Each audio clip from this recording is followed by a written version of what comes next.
Böbegim kişkentayım жүрегім, Алладан бақытыңды тіледім.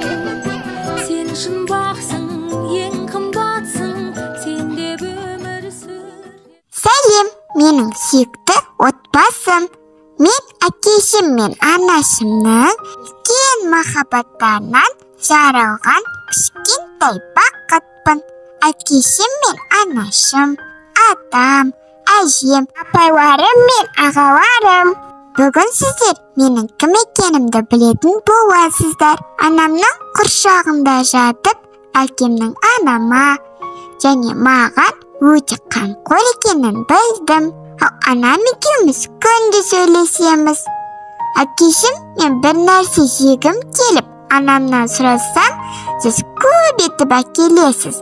Рахмет сізге, әке. Қазір анамның құршағында жатып, әр дауысты, көңіл күйді, мейірім мен махаббатты сезе аламын. Әкешім асқар тауым. Біздің бақытымыз үшін бәрін істейтініне көзім жетті. Рахмет, әкешім. Сәлеммен болашақ Рауан мен Арайлымның